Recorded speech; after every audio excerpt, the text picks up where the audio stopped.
Alors, on va rapidement revenir sur, sur la fin de ce dont nous avons traité la semaine dernière, parce qu'on a dû aller un peu vite sur la fin. J'aimerais vraiment revenir sur la toute dernière partie du passage qu'on a lu, cette discussion très intéressante entre Hillel et donc ce non-juif qui est venu le solliciter par rapport à des questions un petit peu existentielles et qui s'est fait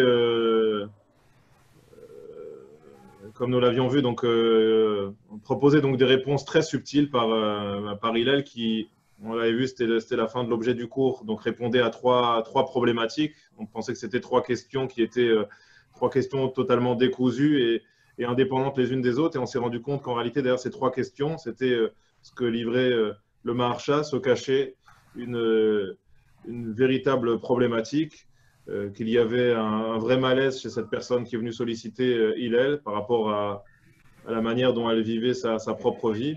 Et donc Hillel lui propose, au-delà donc des simples réponses scientifiques, en réalité, il lui propose une vraie piste de réflexion par rapport à ces trois problématiques. Et j'aimerais revenir vraiment sur la dernière phrase, elle est très intéressante. La manière dont cette personne va réagir, en fin de compte, elle a perdu son pari. On a vu, tout cela était parti d'un pari Je où n'ai elle pas pensait gagner compris de que l'argent. tu te dis que c'était un non-juif. C'est pas un non-juif. Si, si, si.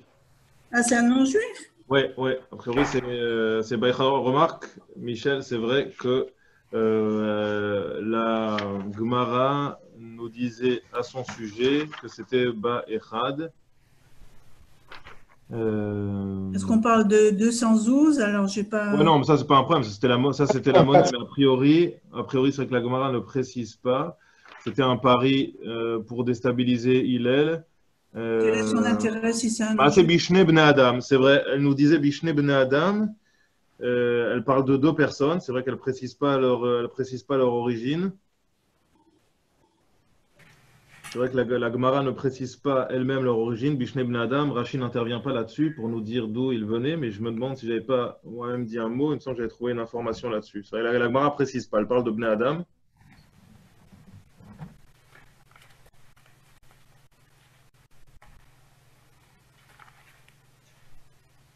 Quel est son intérêt si c'est pas un juif qui ait un problème entre il et les Chamaï? Non, non, c'était pas un problème entre Hillel et Shammai. C'était une volonté tout simplement c'était une volonté de déstabiliser Hillel. Voilà, c'était un pari pour. On a bien vu, ces deux personnes-là étaient intéressées par gagner de l'argent un petit peu facilement. Elles ont décidé de se lancer un défi d'envergure qui était celui de déstabiliser une personne qui était justement connue et reconnue pour sa patience. Et donc l'objectif ici était de se lancer un défi qui était assez intéressant, peut-être un petit peu complexe, mais en y mettant une somme d'argent intéressante. On avait dit que 412, c'était une somme qui représentait 2 années de travail, donc c'était de l'argent facile. Et au travers d'un défi qui, lui, était pas si simple. Mais bon, en tout cas, quoi qu'il en soit, c'est vrai que cette personne-là était en réalité un juif ou un non-juif, ça ne change pas vraiment le fond du problème, puisque on avait donc découvert au travers du commentaire du Maharsha qu'il y avait une problématique bien plus profonde que simplement le fait d'énerver Hillel, que sans doute au travers des questions qui ont été posées par cette personne, eh bien, se cachait ici la volonté euh, de régler des problèmes personnels et en tout cas d'avoir éventuellement de trouver des solutions à ces problèmes personnels. Et donc, je veux revenir sur la fin avant de continuer avec la suite de la Gemara. Je me suis demandé si on allait vraiment changer de sujet, mais je me suis rendu compte que la suite de la Gemara et de cette Agada était très intéressante. Elle va continuer avec la problématique Shammai-Hillel et j'ai trouvé que c'était vraiment intéressant de continuer sur les prochaines histoires. Nous sommes toujours donc dans Shabbat Lamed Aleph, mais donc on en termine avec cette histoire de la semaine dernière et le fait qu'à la fin, donc, cette personne-là, voyant qu'elle n'a pas réussi à déstabiliser Hillel et que malheureusement elle va perdre une somme d'argent très importante, c'est ces 212 qu'elle a elle-même mises en jeu, plus les 212 qu'elle aurait pu gagner si jamais elle avait réussi à déstabiliser Hillel. Rappelez-vous, on avait vu la semaine dernière, elle va lui dire j'espère que des personnes comme toi ne se multiplieront pas dans le clan Israël. Et Hillel réagit en lui disant mais pourquoi? Qu'est-ce que j'ai fait de mal? Moi, au contraire, je n'ai fait que répondre à tes questions et j'ai même fait preuve de beaucoup de patience. Donc, comment est-ce que tu peux me remercier de cette manière? Et rappelez-vous ce que répond répond cette personne, elle lui dit Mipne chez Ibadeti Aliatra Arba Meot Zouz. J'ai de quoi être en colère, à cause de toi, j'ai perdu 400 zouz. J'ai perdu les 200 zouz que j'ai mis de ma poche et j'ai perdu potentiellement donc les 200 zouz que j'aurais pu gagner si jamais j'avais réussi à te mettre en colère et j'avais réussi à t'humilier. Et c'est sur cette réponse d'Hillel que j'aimerais conclure le sujet de la semaine dernière. Hillel lui dit à Marlo, Evezaïr Beruchacha. Il lui dit fais attention à ce que tu dis. Tu ne te rends même pas compte après pourtant l'échange constructif que nous avons eu. A priori, ça ne t'a pas servi de leçon. Evezaïr Beruchacha. Essaye de faire un petit peu attention à la manière dont tu t'exprimes. Fais attention à tes mots. Tu devrais comprendre au travers de l'échange que nous avons eu que les mots ont une force, que les mots ont un sens et que dans ta manière de t'exprimer, tu vas peut-être parfois un petit peu vite en besoin, tu ne prends pas assez de recul sur les choses. Et là, Hillel a cette phrase qui nous déstabilise un petit peu. Je n'ai pas insisté assez longuement la semaine dernière, faute de temps, mais Hillel qui est le Anvenatan, Hillel qui est par définition l'homme humble, l'homme modeste que l'on met en lumière au début justement de ce passage, cet Agada, en nous disant sois toujours humble comme Hillel, et cette modestie et ce rapport à la vie qui n'est non pas léger dans le sens péjoratif du terme, mais au contraire qui est plein de remises en question et qui a cette capacité, Hillel, en permanence à ne pas se prendre au sérieux, à savoir quelles sont ses responsabilités. On l'a rappelé, il était le Nassi, et lorsqu'on est un Nassi, lorsqu'on est le président du Bedin, il faut savoir prendre ses responsabilités et il faut savoir, lorsqu'on agit vis-à-vis du klal, être parfois ferme et en tout cas ne pas se dérober. Mais pour autant, lorsqu'il s'agit de sa propre personne, lorsqu'il ne s'agit plus du klal, mais lorsqu'il s'agit de Hillel lui-même et non plus de Hillel en tant que président du Bedin, eh bien, savoir se remettre en question et ne pas se prendre au sérieux. Et ça, c'était toute la dimension d'Hillel. Et pourtant, Hillel va avoir cette dernière phrase qui a l'air d'aller complètement à l'encontre de sa personnalité. Il lui dit Kedai ou Hillel chez Tabed Aliado Arba Meot Zouz. Eh bien, tu devrais même être fier d'avoir perdu 400 zouz par l'intermédiaire ou par la faute d'Hillel. C'est très présomptueux, ça, comme attitude de la part d'Hillel. Il est en train de lui dire mais tu ne sais pas à qui tu as affaire. Tu as affaire à Hillel, tu devrais même venir m'embrasser les pieds pour avoir perdu 400 zouz grâce à moi. Verba Meot Zouz, ve Hillel lo yakpid. Et non seulement tu devrais me remercier d'avoir perdu 400 zouz, mais tu aurais même pu me remercier d'avoir perdu 400 zouz supplémentaires, c'est-à-dire 800 zouz. Donc Hillel va très très loin ici dans sa remontrance. Veilel lo yakpid. Et te rendre compte que finalement, même si tu avais perdu 800 zouz et même si tu avais, donc autrement dit, ce qu'Hillel est en train de lui dire, c'est que sans doute, s'il y avait 800 zouz qui étaient en jeu et pas 400 zouz, j'imagine que tu aurais encore redoublé d'idées pour arriver à tes fins, puisqu'avec 800 zouz en jeu et avec la somme potentiellement plus importante que tu aurais pu perdre, eh bien, tu aurais une motivation supplémentaire pour me mettre en colère et une activation supplémentaire pour faire en sorte de me déstabiliser. Et pourtant, eh bien, en tant que Hillel et avec l'éducation qui est la mienne, je serais resté extrêmement calme. Et juste pour cet exemple que je t'ai donné, eh bien, tu devrais me remercier d'avoir perdu cet argent par rapport à moi. Je dis, c'est très déstabilisant, puisque Hillel représente par définition la modestie et que cette histoire vient illustrer toute la modestie et l'humilité d'Hillel. Donc, comment est-ce que Hillel peut terminer, peut mettre fin à cet échange avec des propos aussi présomptueux? En réalité, ce que vient dire ici Hillel, ce qu'il vient expliquer à cette personne, puisqu'il a compris que au-delà du challenge, au-delà du défi que cette personne est en train ici de relever et qu'elle se rende compte qu'elle est en train de perdre face à une personne qui a énormément d'expérience de vie et qui n'est pas prête à tomber dans le piège qu'on vient lui tendre, eh bien, Hillel lui dit, j'ai compris depuis le départ que dans tes questions, en réalité, se cachait un grand malaise. Un malaise qui est le tien, qui n'est pas un malaise que tu viens exprimer au nom de quelqu'un d'autre, mais qui est ton propre malaise. Et ces trois problématiques dont on avait parlé, c'est-à-dire avoir ce regard étriqué sur les choses, ne pas savoir prendre assez de recul, on a dit, être plongé, être attaché d'une manière un petit peu trop importante à toutes les choses matérielles, ne pas savoir donner du sens à sa vie et ne pas savoir avoir un regard un petit peu plus profond sur les choses, eh bien tout cela en réalité c'est ta propre problématique, c'est ce qui t'empêche d'avancer dans ta vie. Et donc ce que lui dit Hillel, en réalité il ne vient pas se vanter, Hillel lui dit, tu ne te rends pas compte qu'avec moi, tu as gagné beaucoup d'argent. Toi, tu penses maintenant mettre fin à cet échange en ruminant ta colère et en me maudissant parce que pour toi, eh bien, je t'ai fait perdre ton temps et je t'ai fait perdre ton argent. Au contraire, ce que je suis en train de t'expliquer, c'est que je ne t'ai fait perdre ni ton temps ni ton argent. Tu as gagné beaucoup de temps avec moi et tu as gagné beaucoup d'argent. Parce que ce que tu as appris avec moi, eh bien, c'est apporter un regard différent sur ta vie. C'est à te rendre compte que finalement, eh bien, les choses matérielles n'ont pas forcément la valeur que tu veux leur accorder. Qu'on peut parfois avoir une richesse totalement différente que la richesse qui a la définition que toi, tu veux bien lui donner.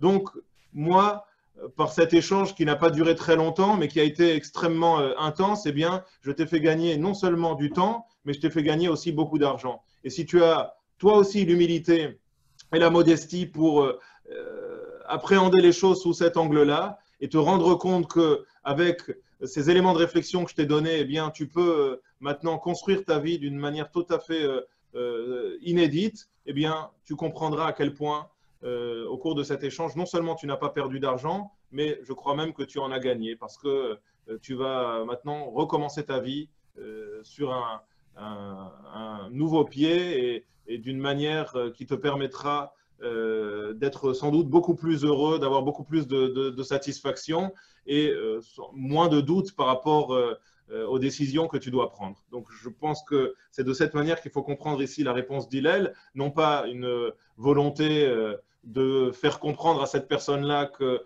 il est très très fier de ne pas s'être mis en colère et que c'est lui qui a gagné son pari, qui a gagné le défi qu'on lui a lancé en cherchant à le déstabiliser, mais au contraire, qu'il est extrêmement content, extrêmement fier d'avoir pu l'aider et qu'il lui demande de sortir de cet échange et de cette discussion en essayant de regarder les choses sous un autre angle et de comprendre qu'il a sans doute gagné beaucoup de temps et gagné beaucoup d'argent.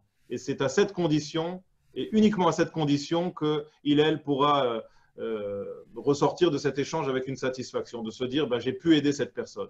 J'ai pu l'aider à se construire, j'ai pu l'aider à changer son regard sur les choses, et grâce à moi, eh bien, cette personne sera peut-être plus heureuse à partir de maintenant. C'est tout ce qui compte pour Hillel qui, on le sait, toute sa vie n'a cherché qu'à s'intéresser aux autres, qu'à interagir avec les autres et qu'à savoir de quelle manière, systématiquement, lorsqu'il était dans l'échange, il pouvait apporter et il pouvait permettre aux gens de mieux vivre leur vie d'une manière plus sereine et plus apaisée. Alors, la suite, donc vous l'avez au début donc, du document qui est sous vos yeux, que je partage avec vous. Donc, on est toujours dans la Gemara de Shabbat, Daf Lamed Aleph Hamoud Aleph, c'est vraiment la suite de ce qu'on a vu la semaine dernière. Et la Gemara nous dit Tanu Rabanan, Maaseh Benochi Echad, Sheba Lifnei Shamay. Donc, c'est l'histoire. Cette fois-ci, il s'agit bien, Michel, d'un Nochi, d'un non-juif, puisque là, nous sommes dans une problématique de conversion, ce qui n'était pas le cas tout à l'heure. D'accord ? Dans la première histoire que nous avons vue la semaine dernière et que j'ai terminé d'expliquer aujourd'hui, eh bien, c'était simplement un pari que s'étaient lancé deux personnes, peu importe, donc juif ou non-juif, ça n'a aucune importance en réalité dans l'histoire, et qui cherchaient donc à déstabiliser Hillel au travers de questions a priori totalement farfelues.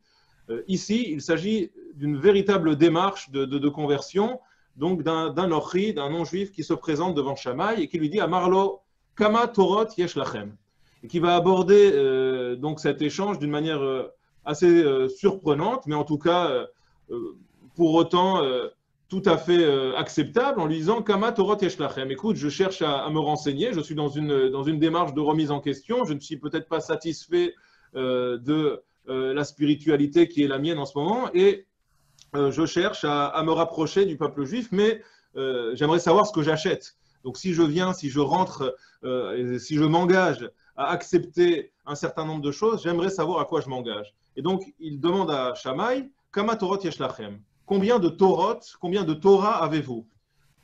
Shammai lui répond, Amarlo shtaim, nous avons deux Torah, Torah shebirtav ve Torah shebe'alpeh. Nous avons une Torah écrite et une Torah orale.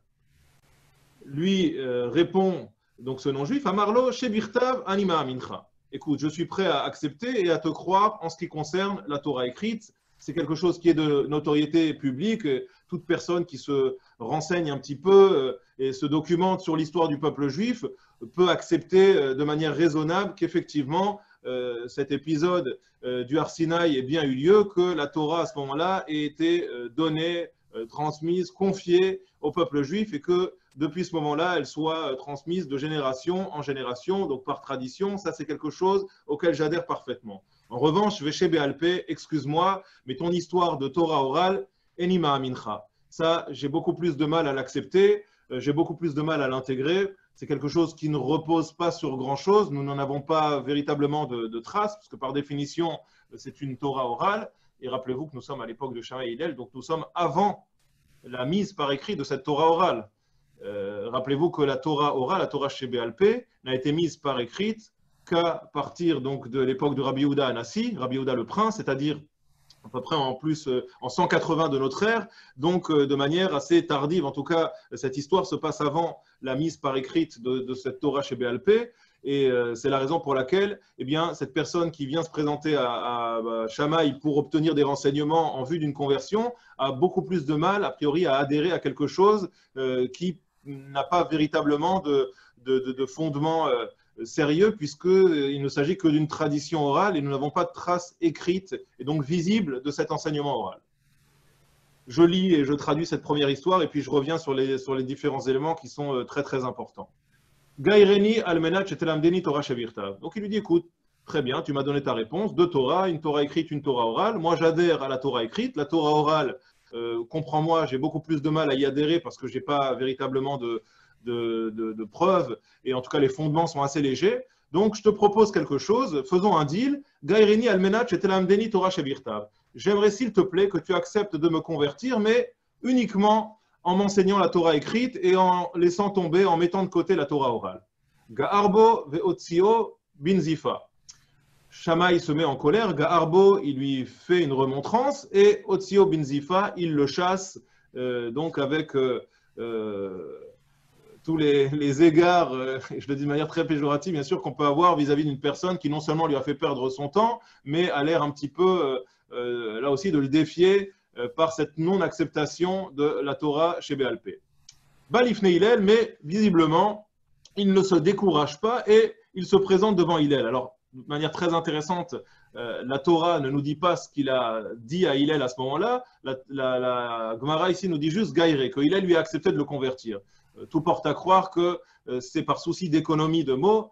On avait déjà insisté la semaine dernière sur le fait, lorsque j'ai introduit ce concept de Haggadah, donc de tous ces récits dans la Gemara, que la Torah chez Béalpé, peut-être encore plus que la Torah chez Birtav, la Torah orale est extrêmement économe en mots. À partir du moment où on a décidé de mettre par écrit une Torah qui aurait dû rester exclusivement orale, eh bien, on a pris encore plus de précautions pour faire en sorte qu'il n'y ait pas un mot de trop dans cette Torah orale, puisque chaque mot écrit contrevient déjà à une loi qui nous interdit normalement de mettre cette Torah orale par écrite. On l'a fait par nécessité. Rabbi Yehuda Anassi, voyant que la Torah était en danger, eh bien, a compris que et la sot l'Hachem et feru Toratecha, que lorsqu'il s'agit de sauver la Torah, eh bien, les Chachamim ont cette possibilité parfois de contrevenir un petit peu à la loi. Et là, nous étions donc à son époque où les Romains mettaient en danger cette transmission, eh bien, dans un chatatrac, ce qu'on appelle donc un moment de grande nécessité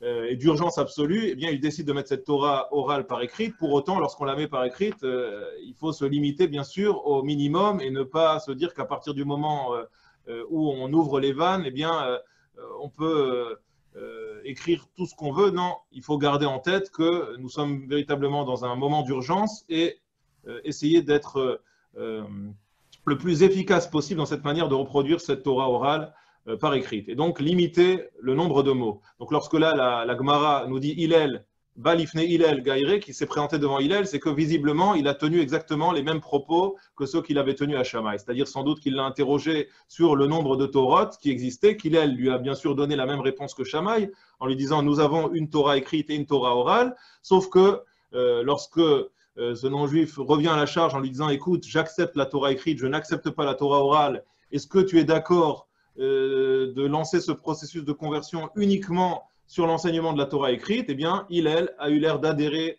à sa proposition et Gaïré a décidé. Alors, c'est pas évident. On va voir ce que vont nous dire les commentaires, notamment Rashi. Est-ce qu'il a véritablement converti à ce moment-là en se disant on verra comment est-ce qu'il va évoluer par la suite, ou est-ce que Gaïré, ça veut simplement dire qu'il a accepté le principe? Il a accepté le principe de continuer cet échange et de lui dire écoute, je vais quand même essayer de t'enseigner autre chose, mais la conversion ne peut pas se faire tout de suite. Il faut absolument que tu acceptes la Torah dans sa globalité et on verra dans un deuxième temps éventuellement si jamais j'arrive à te faire changer d'avis, eh bien et à te convaincre donc, de l'existence de cette Torah orale, eh bien à ce moment-là, aucun souci, nous pourrons procéder à la conversion.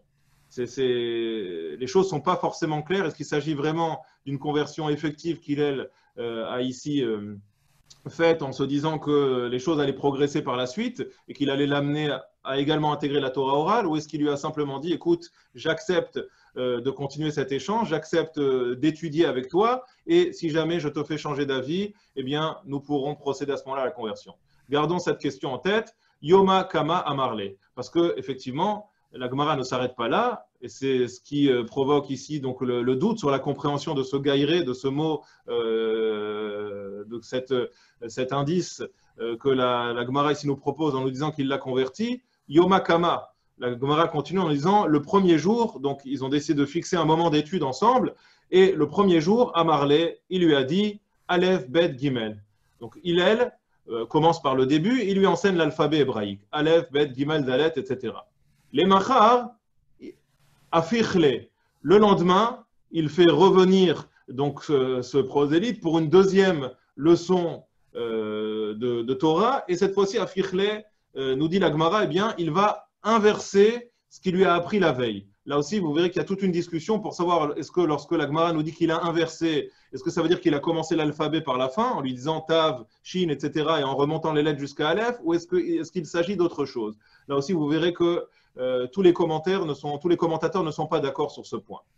Amarle, et finalement, donc, le prosélyte est un petit peu déstabilisé par le fait qu'Hillel lui dise quelque chose le premier jour et l'inverse le deuxième jour, lui dit mais je ne comprends pas. Vaetmol, lo amark li achi, je ne comprends pas hier, tu m'as dit exactement l'inverse. Donc comment est-ce qu'aujourd'hui tu peux maintenant m'enseigner les choses d'une manière différente? Là je ne comprends plus rien. Un jour tu me dis blanc, le lendemain tu me dis noir, je ne comprends plus. Amarlo, et Hillel lui dit ben, c'est exactement cette question que j'attendais de ta part, c'est à cette réflexion que je voulais t'amener.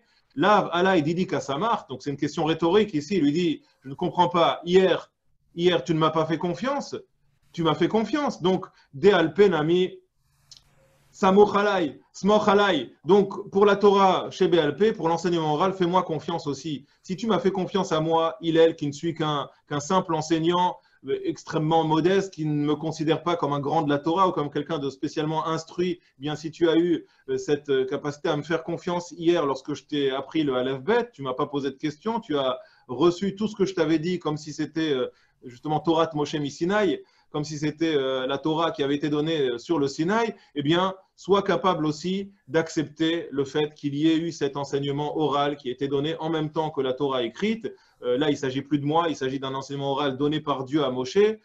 Si, lorsque je t'apprends le Aleph Bet, tu me fais confiance, j'aurais pu te raconter n'importe quoi. La preuve, c'est qu'aujourd'hui, lorsque je te dis l'inverse, tu me dis ben, « je ne comprends pas, hier tu m'as dit quelque chose, aujourd'hui tu me dis autre chose. Où est la vérité ?»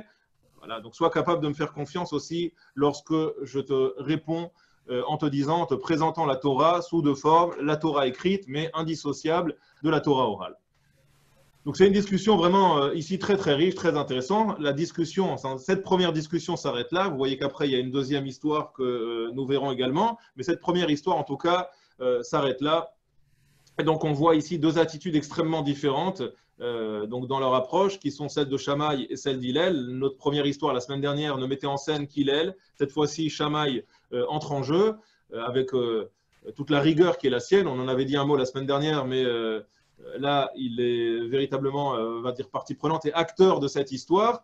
Et donc, ce sont vraiment les deux écoles qui sont en train de s'affronter ici dans toute leur splendeur, avec vraiment toute la singularité de chacune de ces deux écoles.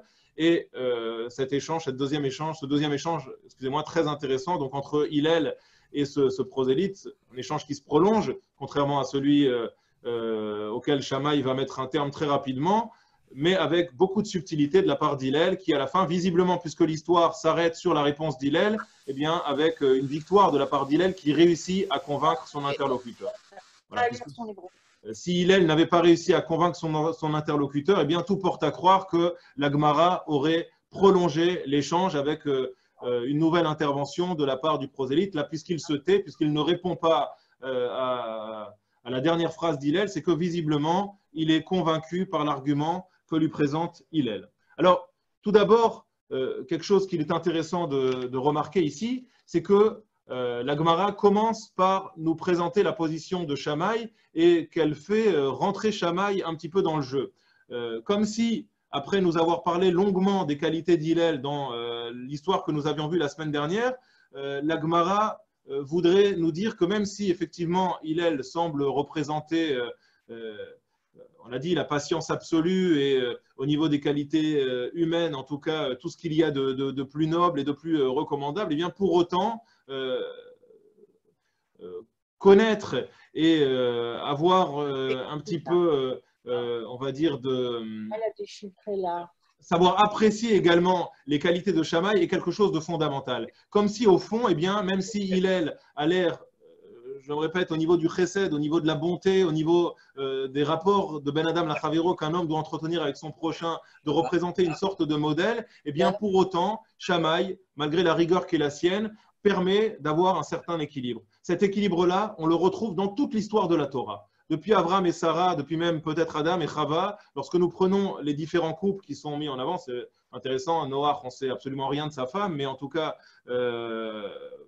partons d'Abraham et Sarah pour ne pas remonter trop loin, et parce que c'est peut-être encore plus parlant avec Abraham et Sarah que ça ne l'est avec Adam et Chava, et ça sera le cas également avec Yitzhak et Rivka, et bien systématiquement, on trouve à l'intérieur de ces couples, et on sait ce que représentent ces couples, puisque Abraham et Sarah, Yitzhak et Rivka, etc., donc représentent les Avot et les Imaot, donc vraiment ceux qui ont permis de poser les fondements de ce que va être plus tard notre Torah et l'histoire du clan d'Israël. Et bien systématiquement, nous retrouvons cet équilibre entre d'un côté un des deux personnages qui représente le chesed absolu et un autre qui représente plus une certaine forme de gvura, de rigueur. Abraham, c'est le chesed absolu. On le sait, c'est Amouda Chesed. Abraham, de par son histoire, de par sa personnalité, représente le chesed absolu. Il s'illustre très rapidement, que ce soit au moment donc, de sa Brit Mila, lorsqu'il va notamment accueillir les malachim, ces anges-là, et qu'Abraham est prêt à faire l'impasse sur sa propre douleur, sur sa propre souffrance pour s'occuper des autres, eh bien, ce caractère-là, qui est un caractère de chesed absolu, va être tempéré par un caractère beaucoup plus trempé, qui est celui de Sarah. Et heureusement que Sarah vient tempérer un petit peu le caractère de chesed d'Abraham, parce que ce chesed poussé à l'extrême chez Abraham peut parfois l'amener à commettre des erreurs. Et c'est le cas notamment par le rapport très profond qu'Abraham entretenait avec son fils Ishmaël. Alors vous allez me dire, mais c'est normal, Ishmaël est le fils biologique d'Abraham, ce qui n'est pas le cas de Sarah. Sarah, même si c'est elle qui propose à Abraham de s'unir à Agar, elle entretient une forme de rivalité. Et forcément, cette union que Sarah propose malgré elle à Abraham, dans l'intérêt de son mari et dans l'intérêt même tout simplement du clan Israël, qui n'existe pas encore en tant que clan Israël, mais Sarah a compris que ce sont les fondements du clan Israël qui se mettent en place au travers de leur histoire, eh bien, il est tout à fait normal que Sarah donc, entretienne une rivalité avec Agar et même avec le fils de sa servante. Pour autant, Abraham a ce chesed poussé à l'extrême. Et ce chesed l'empêche de voir certains défauts qui pourraient nuire, même une fois qu'il a eu ce fils avec Sarah, ce fils tant attendu avec Sarah, presque inespéré, eh bien, l'empêche de voir les défauts, voire même les traits de caractère extrêmement violents et extrêmement préjudiciables d'Ishmaël qui pourraient porter atteinte à Yitzhak et à l'histoire du clan Israël qui, comme Hachem l'a dit à Abraham, eh bien, ne se fera qu'au travers d'Yitzhak. Et donc, il faut l'intervention de Sarah, et notamment ce que nous dit la Torah, Kol asher tomar lecha Sarah shma bekola, écoute Sarah, c'est Dieu qui doit trancher à la fin en disant à Abraham, je te demande d'écouter ta femme parce que c'est elle qui sait ce qui est bon pour toi et c'est elle qui est en mesure, de par la rigueur qui est la sienne, toi tu te laisses trop parfois attendrir justement par ton chesed, eh bien, de trouver cet équilibre. Cet équilibre il est nécessaire à ton couple. Et je me permets aussi une petite digression, mais qui est nécessaire, c'est que rappelez-vous que lorsque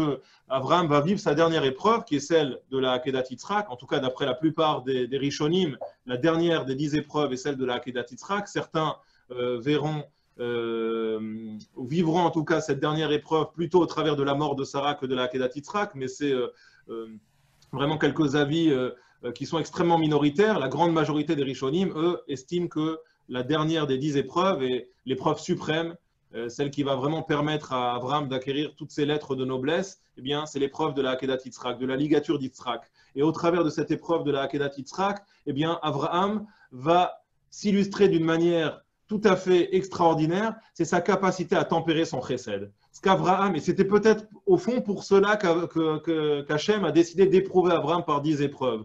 Non pas forcément uniquement pour le tester au niveau de sa hirat shamaim, de sa crainte de Dieu, mais pour voir si Abraham ne se laissait pas trop déstabiliser par ce chesed qui était abondant chez lui et qu'il était capable d'avoir ce juste milieu et cet équilibre qui est nécessaire à la vie d'une personne. Je ne reviens pas sur ce que dit le Rambam Maïmonide qui s'est beaucoup étendu là-dessus, sur ce sujet-là, en nous disant qu'à l'exception de deux midot, de deux qualités qui sont extrêmement mauvaises, qui sont celles de la colère et de l'humilité, où là un homme doit aller à l'extrême, en ce qui concerne toutes les autres qualités humaines, eh bien un homme doit trouver le juste milieu. Et Abraham avait peut-être un petit peu de difficulté à trouver ce juste milieu, et au travers de la Akedat Yitzhak et de cette violence que Abraham va se faire pour être capable de sacrifier son fils, qui représentait toute sa vie, qui représentait l'espoir d'une vie, et tout l'amour qu'un père peut avoir vis-à-vis de ce fils, tout le chesed qu'il peut être capable de lui donner, eh bien, lorsqu'Abraham accepte d'aller au bout de ce défi et de sacrifier son fils, eh bien, il montre à ce moment-là qu'il a remporté une victoire sur lui-même. Et c'est intéressant, juste après, Sarah disparaît. Comme si finalement le rôle de Sarah, eh bien, à ce moment-là, prenait fin. C'est-à-dire que Sarah, dans le couple qu'elle forme avec Abraham, elle est là pour permettre de trouver cet équilibre. Lorsque cet équilibre est trouvé, eh bien, Sarah va s'effacer. Sarah, à ce moment-là, va rejoindre le Olam Haemet, le monde de la vérité, parce que, eh bien, elle a terminé la mission qui était la sienne. Et on va trouver donc cet équilibre chez Abraham. On va retrouver de manière assez intéressante également cet équilibre chez Yitzhak et Rivka. Mais cette fois-ci, c'est inversé. Yitzhak, comme vous le savez, il représente la Gvoura. Yitzhak, c'est la rigueur. Yitzhak, c'est cet attribut donc de justice. Rivka est beaucoup plus effacée que Sarah. Je pourrais continuer d'ailleurs avec Yaakov et le rapport qu'il entretenait avec Rachel et Léa, mais intéressons-nous simplement à Yitzhak et Rivka. Depuis leur première rencontre, eh bien, nous voyons que le rapport de force est inversé par rapport à celui qui existait entre Abraham et Sarah. Mais on retrouve toujours cet équilibre. Et cet équilibre est nécessaire. Yitzhak, qui incarne la rigueur absolue et la justice, doit absolument être tempéré par un caractère, on va dire, plus calme, plus enclin justement à cette miséricorde, à cette rachmanout et à ce chesed qui est incarné par Rivka. Rivka, c'est le chesed absolu. D'ailleurs, lorsque Abraham envoie Eliezer pour chercher une femme pour son fils, c'est sur ces qualités-là qu'il va insister. Lorsque Eliezer va comprendre quelles sont les qualités recherché par son maître et qu'il s'adresse à Hachem en lui disant Hachem, ouvre-moi les yeux, donne-moi la possibilité de réussir ma mission et de trouver cette femme-là qui sera plein de chesed, eh bien, c'est là-dessus qu'il va juger immédiatement Rivka, ce chesed qui a été le sien, non seulement de donner à boire à Eliezer, mais également de s'occuper de ses bêtes, et c'est là-dessus que Rivka va être choisie. Et lorsque Rivka rencontre Yitzhak pour la première fois, rappelez-vous à la fin de la parashat Sarah, eh bien, elle tombe de son chameau et tout de suite on voit que un petit peu marqué par la rigueur et par le charisme d'Yitzhak, eh bien, tout de suite le rapport se déséquilibre. C'est-à-dire que Rivka va immédiatement montrer, non pas sa soumission, c'est un terme extrêmement péjoratif, mais en tout cas le fait que, eh bien, elle représente une autre dimension à l'intérieur du couple que celle qu'incarne Yitzhak. Et c'est Baruch Hashem, grâce à cet équilibre, grâce à ces deux personnalités totalement différentes, que le couple va pouvoir s'équilibrer. Donc, exactement ce qu'on retrouve chez Abraham et Sarah, sauf que chez Abraham, donc c'est Abraham qui incarne le chesed et Sarah qui incarne la rigueur. Donc, Shammai et Hillel, c'est un petit peu ça finalement. Shammai représente cette dimension de rigueur, Hillel représente cette dimension qui est plus celle du chesed. On pourrait, de manière un petit peu, j'ai envie de dire un petit peu facile, et peut-être même un petit peu de mièvre, penser que Hillel représente le modèle absolu. Eh bien, la Gemara nous dit non, c'est pas parce qu'on a exposé Hillel ici comme un modèle, et en tout cas qu'on a encouragé les gens plutôt à s'inscrire dans la dimension d'Hillel, tout simplement parce que la rigueur de Shammai n'est pas donnée à tout le monde. Qu'être rigoureux, c'est bien, ça peut être même très positif, mais à partir du moment où on s'appelle Shammai, à partir du moment où on a déjà fait un travail suffisant sur soi qui nous permette de ne pas utiliser cette rigueur contre les autres, ou en tout cas d'être au moins soi-même aussi rigoureux dans sa propre vie qu'on veut l'être avec les autres. Mais à partir du moment où cette rigueur ne va se traduire que comme un rapport de force que nous entretenons avec les autres, eh bien là, elle devient extrêmement négative. Mais pour autant, eh bien, si on regarde le monde d'une manière on va dire absolue, eh bien, la dimension de Shammai est extrêmement importante. Elle vient équilibrer la dimension d'Hillel qui est parfois peut-être dans le chesed d'une manière exagérée. Et c'est la raison pour laquelle, immédiatement après l'histoire d'Hillel, où Shammai était un petit peu hors jeu, puisque le défi est lancé à Hillel, eh bien, la Gemara a tenu à introduire Shammai et à le mettre également au centre de la partie. Et donc, lorsque la Gemara nous présente cette nouvelle histoire, elle nous parle de Shammai en premier.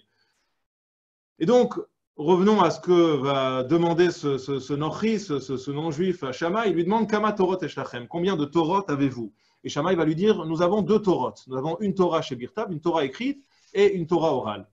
Très important de rappeler à ce non-juif qui vient ici pour acquérir des connaissances, donc avec une intention. Vous voyez que Shammai, dans un premier temps, ne refuse pas l'échange, il ne refuse pas le dialogue.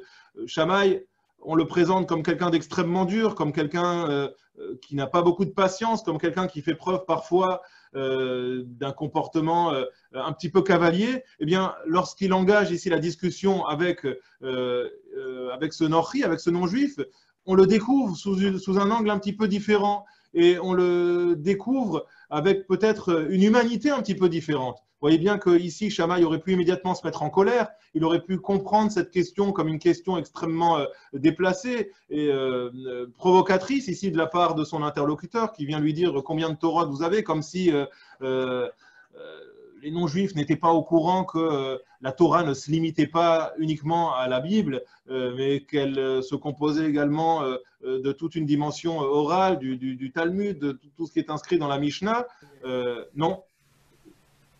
Shammai ici a l'air de comprendre la question de son interlocuteur ou de la recevoir en tout cas comme une question tout à fait légitime. Il dit au contraire, moi je suis tout à fait intéressé par le fait qu'avant de t'engager, eh bien, tu prennes le temps de te renseigner, de savoir exactement de quoi il s'agit et que je puisse t'expliquer ce qui est à l'intérieur de la Torah chez Birtav, ce qui est à l'intérieur de la Torah chez Béalpé, que nous puissions un petit peu échanger là-dessus et que je puisse te donner les informations nécessaires à ce processus qui va révolutionner ta vie. On ne peut pas se convertir comme ça sur un pied, comme on le verra d'ailleurs dans l'histoire qui suit. C'est quelque chose qui demande réflexion. Et de toute façon, c'est la halakha. La halakha te demande au moment où tu t'engages que tu saches exactement à quoi tu t'engages. Et donc, engager un processus de conversion sans savoir exactement sur quoi tu signes, ça serait quelque chose qui serait contraire tout simplement à la halakha et à ce que la Torah exige de moi si jamais eh bien, je suis celui qui va mener à terme ta conversion, t'accompagner dans ce processus de conversion. Donc Shammai, ici, est tout à fait prêt à entretenir la discussion. Là où les choses vont se corser, c'est lorsque son interlocuteur va lui faire comprendre qu'il n'adhère pas à la réponse qui a été donnée par Shammai. Et Shammai ne le prend pas personnellement. Il ne se vexe pas ici parce que son interlocuteur lui dit « je te crois qu'à moitié ». C'est simplement ici une problématique de fond. Shammai se dit qu'à partir du moment où il n'est pas prêt à accepter la Torah dans sa totalité, eh bien, aucun intérêt de poursuivre la discussion, puisque de toute façon, il y a ici une problématique technique qui l'empêche de continuer ce processus de conversion. Et à partir du moment où il y a cette problématique technique qui intervient, eh bien, il lui fait perdre son temps. Aucun intérêt de perdre maintenant 1 heure ou 2 heures à continuer avec une personne qui, de toute façon, n'est pas prête, elle n'est pas suffisamment mature pour continuer ce processus de conversion. C'est la raison pour laquelle, lorsque ce non-juif va lui dire « Écoute, chez Birtav, Anima Amincha, je te crois à 100% sur la Torah chez Birtav, mais sur la Torah chez Béalpé, là, je refuse de te croire, et donc j'aimerais, s'il te plaît, que tu acceptes de me convertir uniquement en m'enseignant la Torah chez Birtav. » Shammai lui dit « Garbo Vaotzio Binzifa ». Shammai lui dit « Écoute, là, tu me fais perdre mon temps. Moi, j'étais prêt à discuter même 3 heures, 4 heures avec toi, il n'y a pas de problème, mais… excuse-moi, il me faut un minimum de sérieux. Moi, je suis prêt à accueillir des candidats sérieux. Les candidats qui ne sont pas sérieux me font perdre mon temps. J'ai beaucoup de travail, donc il décide finalement de le renvoyer. Et en réalité, lorsqu'il va le renvoyer, Binzifa, c'est-à-dire il ne se contente pas simplement de lui dire au revoir, monsieur, merci pour votre visite, mais il le renvoie avec toute la colère qui est la sienne.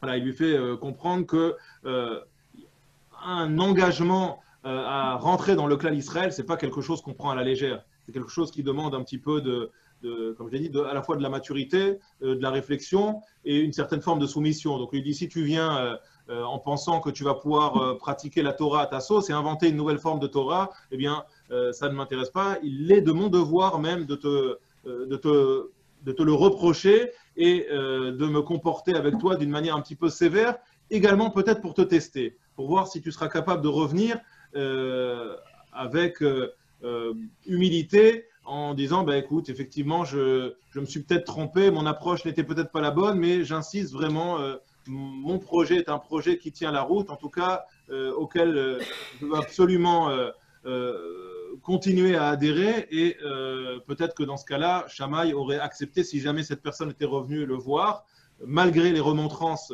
que Shammai lui avait faites, eh bien, peut-être que Shammai aurait accepté à ce moment-là de reprendre la discussion avec cette personne. Ce n'est pas ce qui va se passer. Cette personne-là va décider d'aller voir Hillel, mais en tout cas, on peut imaginer que Shammai ne met pas un terme définitif à la discussion. Il agit simplement comme l'exige la halakha. Shammai, c'est un homme d'halakha, c'est un homme extrêmement rigoureux. Il ne va pas trop chercher forcément à lire entre les lignes. Shammai dit, la halakha est claire. Je réponds dans un premier temps à une question qui m'est posée parce que cet homme-là cherche à comprendre. S'il cherche à comprendre, c'est tout à fait légitime. Je lui explique. En revanche, il n'est pas prêt à intégrer ce que je lui explique, eh bien, et qu'il ne fait pas confiance à son maître. Dans ce cas-là, malheureusement, je ne peux rien pour lui. La Torah, ou on l'accepte complètement, mais on ne peut pas l'accepter à moitié. On a un très grand commentateur, un très grand élève donc, du 19e siècle, qui était un élève de Rabbi Israël Salent, que tout le monde connaît, donc un des fondateurs du Moussar, de la pensée juive, de l'éthique juive, donc Rabbi Yehoshua Heller, qui, dans un de ses ouvrages, réfléchit justement à cette problématique de la Torah chez Béal Pé et explique que contrairement à ce qu'on peut imaginer, la Torah chez Béal Pé n'est pas simplement en quelque sorte un dictionnaire de la Torah chez Birtav, mais qu'elle est beaucoup plus que cela. Et je pourrais vous citer des dizaines d'exemples que lui-même rapporte dans l'un de ses ouvrages, où la Torah chez Béal Pé vient non pas simplement expliquer des commandements de la Torah chez Birtav qui ne sont pas clairs, qui sont parfois même incompréhensibles lorsqu'on s'en réfère uniquement au texte de la Torah écrite, mais parfois la Torah chez Béal Pé, elle vient tout simplement nous parler de commandements qui n'existent pas du tout dans la Torah chez Birtav, donc dont on n'aurait même pas pu avoir connaissance si jamais la Torah chez Béal Pé, cet enseignement oral ne nous avait pas été donné. Donc la Torah chez Birtav n'est pas simplement, contrairement à ce que certains imaginent, un dictionnaire de la Torah chez Birtav qui vient nous permettre de comprendre, d'avoir des détails sur les mitzvot qui sont rapportés dans la Torah écrite, mais c'est beaucoup plus que cela. C'est quelque chose qui vient même nous apprendre certaines mitzvot, certains commandements. On pourrait parler de la Shrita, par exemple, qui n'est absolument pas inscrite dans la Torah chez Birtav, et qui vient donc nous apprendre certaines mitzvot qui sont indispensables et qui ne sont pas rapportées dans la Torah chez Birtav. Donc la Torah chez Béal Pé, bien sûr, elle est totalement indissociable de la Torah chez Birtav. Je vous rappelle également que la Torah chez Béal Pé, c'est elle qui permet de lire la Torah chez Birtav correctement. Pas simplement de l'expliquer, mais même de la lire. Si vous n'avez pas de la Torah chez Béal Pé, la Torah, vous n'avez pas de ponctuation.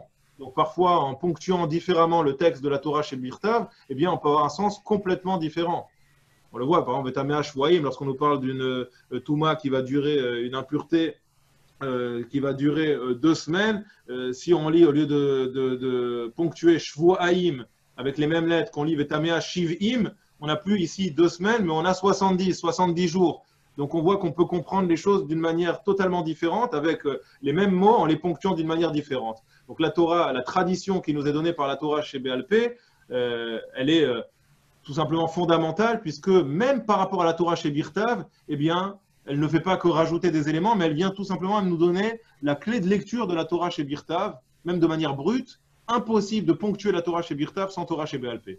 Donc c'est aussi ce que Shammai fait comprendre ici à cet homme-là. Il y a une Torah chez Birtav, il y a une Torah chez Béal Pé, mais on ne peut pas prendre l'une sans l'autre. Déjà, dans la réponse qu'il propose à ce Nochi, il lui explique déjà le fait que les deux sont totalement indissociables. Et pourtant, et c'est sans doute ce qui va énerver un petit peu Shammai, cet homme-là ne comprend pas, tout simplement dans l'approche qui est la sienne.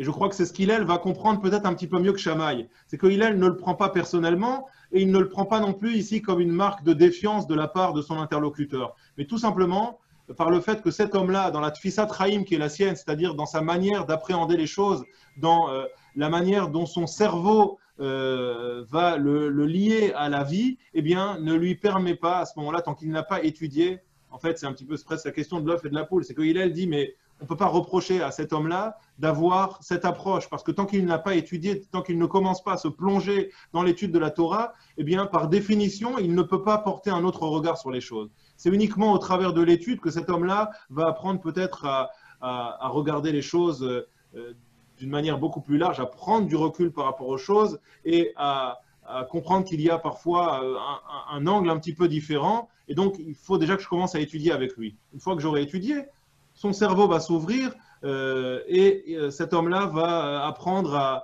à regarder les choses d'une manière un petit peu différente. Ça va être l'approche d'Hillel. Mais pour Shammai,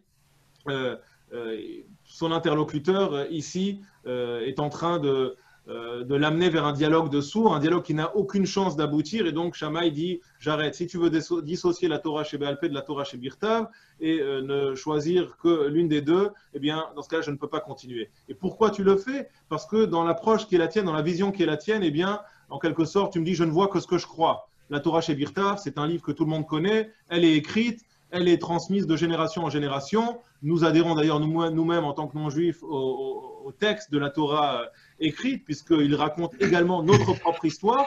Donc, moi, je suis d'accord de croire cette Torah écrite. Mais excuse-moi, ta Torah orale, tout ça, c'est des histoires. Qui me dit qu'au fond, eh bien, c'est pas ton père ou ton grand-père qui a décidé un matin en se levant d'ajouter certaines choses qu'il après a transmises à ton père, etc. Donc, voilà, je refuse d'y croire. Hillel n'a pas du tout cette approche. Hillel lui dit, écoute, j'ai compris la problématique qui est la tienne, tu refuses de croire, d'adhérer à la Torah chez Béal Pé, tout simplement parce que tu es dans cette incapacité à comprendre cette notion de tradition. Tu ne comprends pas que de la même manière que la Torah écrite a été transmise de génération en génération, eh bien cette Torah orale qui s'est transmise de la même manière, mais tout simplement par une tradition orale et qui n'est pas écrite, eh bien va de pair avec cette Torah écrite et qu'elle elle ne diffère en rien au niveau de son mode de transmission de cette Torah écrite. Et il va l'amener à cette réflexion en disant, puisque tu as été capable de me faire confiance quand je t'ai appris le Aleph Bet et que le lendemain je t'ai enseigné l'inverse, eh bien, fais-moi confiance également lorsque je te dis que la Torah écrite a été enseignée avec la Torah orale. Tu as adhéré au fait qu'il y a une Torah écrite. Donc adhère aussi au fait qu'il y a une Torah orale. Pourquoi tu me reproche pas lorsque je te parle de Torah écrite le fait que peut-être que quelqu'un a décidé un jour de se lever et d'écrire de son propre chef un texte qu'il a appelé Torah écrite. Tu vois bien que les choses sont beaucoup plus subtiles que cela. Rappelez-vous que lorsque Ptolémée a poussé les 70 sages d'Israël à écrire, à donner une traduction, il les a enfermés dans des pièces différentes pour qu'ils lui livrent une traduction de la Torah écrite, et qu'il y a eu ce miracle qu'ils ont pensé à faire exactement les mêmes modifications de manière à ce que le texte ne soit pas compris comme une insulte, et quelque chose qui aurait pu mettre en danger le clan d'Israël, parce qu'être compris comme une insulte par Ptolémée vis-à-vis des nations. Et donc il y a eu ce miracle incroyable où tous ces différents traducteurs, sans se consulter, ont eu ce génie de changer exactement les mêmes passages de la même manière, ce qui n'a donc pas mis la puce à l'oreille de Ptolémée lorsqu'il a reçu des traductions qui étaient similaires. Rappelez-vous que le premier changement, eh bien, il concerne les 3 premiers mots de la Torah. Et qu'au lieu d'écrire Bereshit bara Elohim, ils ont écrit Elohim bara Bereshit. Ils ont mis Hachem au centre du jeu et c'est le nom d'Hachem qui apparaît en premier. Pourquoi? Parce qu'ils ont compris que dans la vision qui était celle de Ptolémée, il fallait déjà commencer par Hachem. Si on mettait Hachem seulement en 3e position, ça pouvait entraîner un certain nombre de questions en se disant mais non, on ne peut pas fonctionner de cette manière. Chez nous, le Naaseh Venishma est quelque chose de totalement incompréhensible. C'est d'abord on comprend, d'abord on place en quelque sorte les fondations de ce monde, les jalons, et une fois que Hachem est là, eh bien, on peut nous expliquer que Bara Bereshit. Mais nous mettre Bereshit avant Hachem, ça ne fonctionne pas. Ça serait une sorte de Naaseh Venishma, et le Naaseh Venishma, par rapport au regard qui est porté par les nations, c'est quelque chose de complètement stupide. On ne signe pas un contrat sans savoir à quoi on s'engage.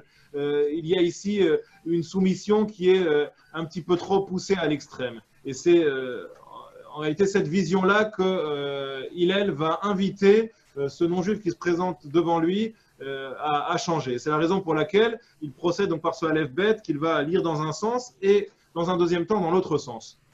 Je vous ai dit tout à l'heure que les Mefarshim n'étaient pas forcément tous d'accord pour savoir, lorsque ce prosélyte se présente chez Hillel le lendemain, s'il lui a appris l'alphabet en commençant par la dernière lettre, par le tav, ou si, lorsqu'on nous dit ici qu'il a inversé les choses, c'est-à-dire en inversant la lettre, il a pris le Aleph et lui a montré le Aleph en lui disant cette lettre-là ne s'appelle pas Aleph, mais elle s'appelle Tav.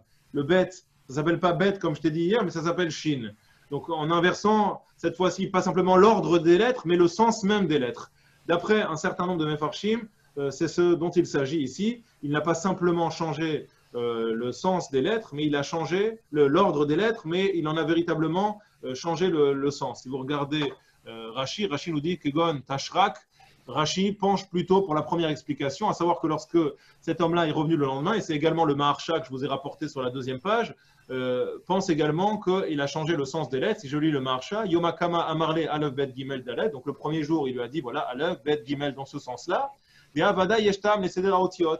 Je veux t'apprendre que quand on apprend quelque chose, il y a un ordre, il y a un programme, ce programme-là se fait dans un ordre et c'est important d'avoir un Seder dans sa vie. C'est important lorsqu'on se lance dans un projet, eh bien, de faire les choses d'une certaine manière et par étapes. Et le lendemain, eh bien, de la même manière que les chiffres sont ordonnés également de 0 à 10 et qu'il y a une logique pour laquelle nous avons ordonné les chiffres de cette manière, eh bien, il en va de même pour les lettres. Et le lendemain, eh bien, nous dit le Maharsha, il lui a dit exactement l'inverse. Il lui a dit l'ordre dont je t'ai parlé hier, eh bien, en réalité, est totalement inversé. Je me suis trompé. Il ne faut pas commencer par l'étape numéro 1, mais par l'étape numéro 10 et remonter jusqu'à l'étape numéro 1. C'est ce qui a totalement déstabilisé. Il a dit, mais je ne comprends pas. Tu ne peux pas me dire un jour que l'étape numéro 1, c'est celle-là, et aller jusqu'à l'étape numéro 10, et le lendemain me dire exactement l'inverse, qu'en réalité, c'est la dernière étape qui est la première. D'autres Mefarshim ne sont pas d'accord. C'est le cas notamment du Ben Yehoyada. Le Ben Ishra, il dit non, ça, c'est pas de nature. Ce changement-là n'est pas assez important pour pousser finalement ici ce non-juif à remettre en question totalement l'enseignement d'Hillel en lui disant je comprends rien. Un jour, tu me dis quelque chose, le lendemain, tu me dis l'inverse, parce que bien le fait qu'il n'ait pas remis en question fondamentalement les étapes, mais qu'il ait simplement inversé l'ordre de ces étapes, ben, c'est pas de nature à remettre en question l'enseignement qu'Hillel a proposé la veille. Parce que ces étapes, chacune de ces étapes, en réalité, reste exactement la même étape. Simplement qu'il a inversé l'ordre. Et ça, on peut imaginer qu'il y ait plusieurs méthodes pour arriver à atteindre son objectif. En revanche, d'après l'explication du Ben Ishraï, là, on comprend pourquoi est-ce que ce prosélyte est déstabilisé. Si un jour, Hillel lui dit que le Aleph se lit Aleph et que le lendemain, il reprend la même lettre et qu'il lui dit qu'elle se lit Tav, là, il change le sens profond des choses. Là, il lui donne une explication complètement différente. Et là, effectivement, ce Nochi est totalement déstabilisé en lui disant « mais je ne comprends pas, un jour tu me dis quelque chose et le lendemain tu me dis complètement l'inverse. C'est-à-dire que le mot que tu m'as enseigné hier n'a plus du tout le même sens aujourd'hui, là je ne te comprends plus. » Et là, on comprend mieux la réponse qui est donnée par Hillel qui lui dit « mais c'est vrai, j'ai fait exprès, ma démarche était volontaire, elle voulait tout simplement t'amener à réfléchir à la réponse que tu m'as donnée lorsque je t'ai expliqué qu'il y avait deux Torahs, que tu as adhéré à la Torah chez Birtav et pas à la Torah chez Béalpé, si tu me fais confiance sur ce que je t'ai enseigné hier, eh bien, tu dois me faire également confiance lorsque je te dis qu'il y a deux Torahs. Moi, je ne suis rien du tout. Moi, je suis qu'un homme. J'aurais pu te raconter n'importe quoi hier. Lorsque je te parle des deux Torahs, il ne s'agit pas de moi, il s'agit de Dieu qui a transmis, qui a offert deux Torahs au clan d'Israël. Et cette tradition-là, elle ne me concerne pas que moi, elle concerne l'ensemble du clan d'Israël, qui même lorsqu'il est dispersé dans toute la diaspora, eh bien, continue à vivre la Torah exactement de la même manière, qu'on habite à Pékin ou qu'on habite à Los Angeles, nous portons les mêmes tefilines, nous faisons Shabbat le même jour, nous célébrons les fêtes le même jour, nous sonnons le même chauffard, etc. Et cela depuis des générations. On ne peut pas imaginer une seule seconde. C'est un sujet qui est, je vous invite à également explorer et développé dans le commentaire du Kuzari, dans l'échange, donc dans le célèbre ouvrage de Rabbi Yehuda Halevi, et cette fiction littéraire dans laquelle le roi des Kazakhs va interpeller le Chaver, le Talmid Chacham, justement dans un échange extrêmement intéressant sur les fondements de la Torah. Et il y a un long passage donc, qui est consacré à cette problématique de la Torah orale. Et je vous invite vraiment à le découvrir parce que cet échange, un petit peu comme au ping-pong, vraiment de questions-réponses, est tout à fait remarquable. Et Rabbi Yehuda Halevi, là-bas, développe longuement donc, cette idée comme quoi le fait que ce ne soit pas une personne, mais des millions de personnes qui et cette même tradition de génération en génération depuis tant de temps et sur autant de mitzvot, pas simplement sur une mitzvah, mais sur des centaines de mitzvot, eh bien, montre bien que cette Torah-là, elle a véritablement un fondement et qu'elle émane exactement de la même source et que cette tradition n'est pas une tradition totalement farfelue, mais qu'elle relève bien exactement de la même tradition que celle qui est la Torah chez Birtav, là aussi, qui est exactement la même Torah, le même texte que l'on peut lire aux quatre coins du monde. Et tout cela, eh bien, c'est tout simplement le fait que cette tradition-là est transmise sans interruption de génération en génération depuis Moshe Rabbeinu. Donc, suite à cette réponse, on voit que cette personne-là a l'air d'être convaincue par la réponse que lui donne Hillel, et sans doute donc la conversion est menée à son terme. Encore une fois, Hillel, lorsqu'il reçoit, je reviens à la réponse d'Hillel et à la démarche qui est celle d'Hillel, lorsque Hillel va se voir objecter le fait que la personne qui se présente devant lui n'accepte pas d'intégrer la Torah orale, mais qu'elle n'accepte que la Torah écrite, et que Hillel, malgré tout, décide de poursuivre le processus de conversion et de ne pas lâcher cette personne, ce n'est pas parce que Hillel, bien un Shulchan Aruch, entre guillemets, bien sûr le Shulchan Aruch n'est pas rédigé à cette époque, je le dis volontairement, je fais cet anachronisme volontaire, ce n'est pas parce que Hillel a une Torah qui est différente de celle de Shammai. Hillel a la même Torah. Hillel sait parfaitement que dans un processus de conversion, on ne peut pas accepter simplement la moitié des choses. Et Hillel sait parfaitement que si une personne refuse d'accepter et d'intégrer ne serait-ce qu'une seule mitzvah, eh bien, elle ne peut pas techniquement se convertir. Hillel a simplement une démarche et un regard qui est un petit peu différent en se disant « j'ai compris là où le bas blesse ». J'ai compris que si cette personne vient me voir moi et qu'elle ne s'adresse pas à quelqu'un d'autre, si cette personne-là était véritablement convaincue que la Torah orale n'existe pas et qu'elle n'avait même pas envie, en tout cas, d'en savoir un petit peu plus et de se laisser éventuellement bouleverser par ce que je peux lui apprendre, eh bien, cette personne-là se serait adressée à quelqu'un d'autre. On a, à cette époque-là, ne l'oubliez pas, au sein du clan d'Israël, des Sadducéens, des Tzdukim, des Karaïtes. Et toutes ces personnes-là ne croyaient qu'en la Torah écrite. Ce prosélyte aurait pu s'adresser à ces personnes-là pour entamer son processus de conversion. Mais ce n'est pas sa démarche. Il choisit de s'adresser à Shammai, il choisit de s'adresser à Hillel, qui sont des personnes qui incarnent une Torah authentique. Il le sait. On va parler d'une école orthodoxe. Ça serait là aussi un anachronisme. Et puis, c'est des mots que je trouve extrêmement péjoratifs, en tout cas, qui ne rendent absolument pas compte de ce que représentait Shammai et Hillel. Mais en tout cas, il choisit deux écoles qui sont des écoles authentiques. Lorsque Shammai va le chasser, c'était une raison supplémentaire pour retourner voir les Tzdukim, éventuellement les Karaïtes ou encore éventuellement d'autres écoles qui pouvaient exister.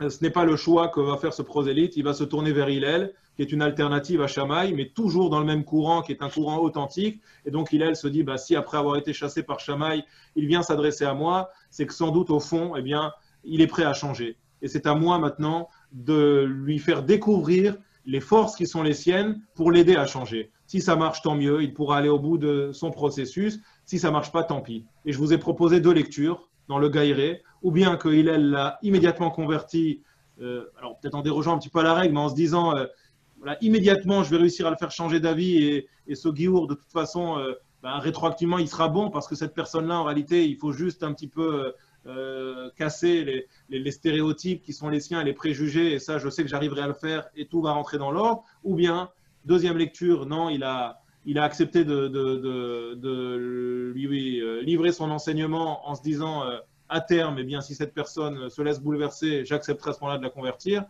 Quelle que soit la lecture, par rapport à ces deux lectures que je vous propose, ça ne change rien à la démarche d'Hillel, qui est celle de dire, eh bien, je vais accompagner cette personne jusqu'au bout parce que je crois en elle et je sais que cet obstacle, qui est celui de dire je crois à la Torah chez Birtav, mais je ne crois pas à la Torah chez Béal Pé, est un obstacle de façade. Cette personne-là, je le sais, je le vois dans la démarche authentique qui est la sienne, eh bien, elle est d'accord de se faire déstabiliser, de se laisser déstabiliser, de se laisser bouleverser. Et c'est à moi maintenant de trouver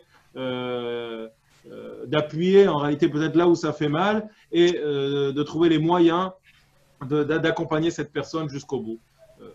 Ce n'est pas la démarche de Shammai.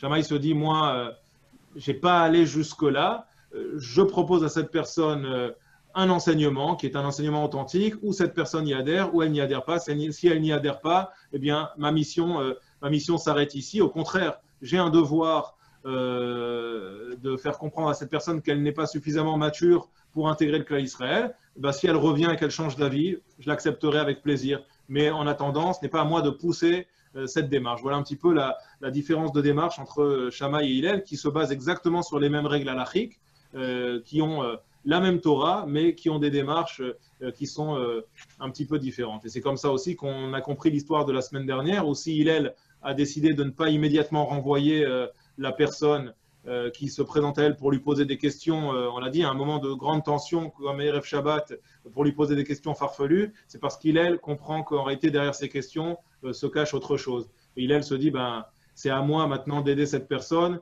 c'est un appel à l'aide que me fait cette personne, et c'est à moi de l'aider. J'aurais pu la renvoyer en lui disant, écoute, là, j'ai pas le temps, reviens lundi. Non, là, cette personne-là m'appelle à l'aide. Il faut savoir lire parfois entre les lignes, et à moi d'aller peut-être au-delà de la responsabilité qui est la mienne. C'est pas grave, c'est vrai, je vais peut-être un petit peu au-delà, mais ma personnalité, en tout cas, me pousse à accompagner cette personne jusqu'au bout et à ne pas avoir une réponse trop tranchée qui pourrait définitivement l'exclure et faire en sorte que cette personne bien, ne soit perdue à tout jamais.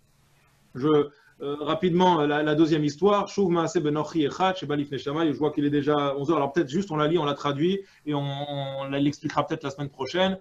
Cette histoire-là, vous la connaissez encore mieux, ça je pense que tout le monde l'a déjà entendu, peut-être que les deux premières anecdotes que nous avons racontées. C'est une nouvelle histoire, donc Shuv, de nouveau, Maaseh ben Nochi Echad, l'histoire d'un non-juif qui cherche à se convertir et se présente devant Shammai, chez Balifne Shammai. Amarlo qui lui dit Gaireni almenat shetelamdeni kol haTorah kula keshani omed al regel achat. Accepte de me convertir s'il te plaît, à condition ou pendant le temps que je me tiens sur un seul pied. Dachafo be'amat abinyan shebeyado. Shammai le prend comme une insulte et immédiatement, eh bien, il choisit de chasser cette personne. Be'amat abinyan shebeyado. On verra ça la semaine prochaine, sûrement très bouleversant là aussi, très déstabilisant. Non seulement il le chasse, mais on a l'impression qu'il fait ça d'une manière un peu violente. Be'amat abinyan shebeyado, avec le maître de menuisier qu'il tient dans la main à ce moment-là. Shammai était architecte, donc sans doute que lorsqu'il est consulté par ce non-juif, eh bien, il est à ce moment-là occupé à son activité professionnelle et il a une règle de menuisier dans la main. Et si je lis cette histoire d'une manière superficielle, il le chasse avec ce qu'il a dans la main à ce moment-là. Donc il est en colère. S'il avait eu autre chose dans la main, il aurait utilisé autre chose. Là, il a une règle de menuisier. Et donc c'est avec cette règle de menuisier qu'il le chasse, j'ai envie de dire presque. Et c'est ce qui est très choquant dans cette anecdote. Et je le dis de manière volontaire ici, presque comme on chasserait un animal en lui tapant dessus à coups de bâton. Balifne Hillel, il se présente devant Hillel. Donc là, encore une fois, il y a une véritable symétrie avec la première histoire, c'est qu'après avoir essuyé un refus chez Shammai, il ne choisit pas de se présenter, de choisir la facilité, de se présenter chez les Tzdukim, les Karaïm ou d'autres écoles qui peut-être l'auraient accepté beaucoup plus facilement et avec moins de contraintes. Non, il choisit une alternative à Shammai, Hillel, mais qui reste toujours dans l'authenticité absolue. Et Hillel, lorsqu'il entend donc la même proposition, la même question, convertis-moi à condition que je me tienne sur un pied, eh bien, Hillel, immédiatement et sans condition, accepte de le convertir. Amarlo, mais il lui dit quand même, phrase de réflexion, cette conversion, elle est quand même accompagnée ici par une explication, il lui dit, de alach sani lechavrech al ta'avid. Lo ta'avid. Ce que tu détestes, eh bien, ne le fais pas à ton prochain. Zoï kol haTorah kula, il lui dit, voici, c'est toute la Torah. En quelque sorte, eh bien, ce message-là incarne toute la Torah, tout le message de la Torah, Veidar, le reste, Pirushaou, n'est qu'explication, Zil, Gmor, et maintenant il ne te reste plus qu'à partir et qu'à te plonger dans l'étude pour apprendre et explorer l'océan que représente la Torah. Ce passage-là peut faire l'objet vraiment d'un shiur en soi, donc je pense que c'est ce qu'on verra la semaine prochaine. Il y a énormément de questions sur l'attitude de Shammai, qui est une attitude ici violente, l'attitude d'Hillel aussi, qui est là aussi déstabilisante, la manière dont il va réduire le message de l'ensemble de la Torah à une seule phrase, une phrase en plus qui n'est pas marquée dans la Torah, puisque la Torah nous dit Ve'ahavta l'iracha kamocha, tu aimeras ton prochain comme toi-même, que Hillel, lui, présente ici les choses d'une manière négative en lui disant ne fais pas à l'autre ce que tu n'aimerais pas qu'on te fasse, donc ce qui n'est pas exactement le message de la Torah qui nous dit Ve'ahavta l'iracha kamocha. Donc tout cela, ce sont des choses qu'il faudra chercher à comprendre pour essayer de de voir un petit peu ce qui se cache ici derrière l'attitude de Shammai, derrière celle d'Hillel, et de comprendre un petit peu mieux, parce que c'est ça, au fond, je pense que la Gemara cherche à mettre en avant ici, de mieux comprendre la personnalité de Shammai, la personnalité d'Hillel, et pourquoi est-ce que ces deux personnalités dans la Gemara s'équilibrent et sont indispensables à la richesse que l'on doit tirer de toutes ces histoires et l'équilibre que nous devons nous-mêmes essayer de trouver dans notre vie de tous les jours. Merci beaucoup. Shabbat Shalom. Très très bonne journée. Je ne sais pas s'il y a des questions. Là, on a encore 5 minutes. Peut-être s'il y a des questions particulières. Sinon, je vous souhaite Shabbat Shalom. Shabbat Shalom. Shabbat Shalom, merci beaucoup. Avec plaisir. Et à la semaine prochaine alors pour la suite. Zrat Hashem. Shabbat Shalom. Amen. Shabbat Shalom.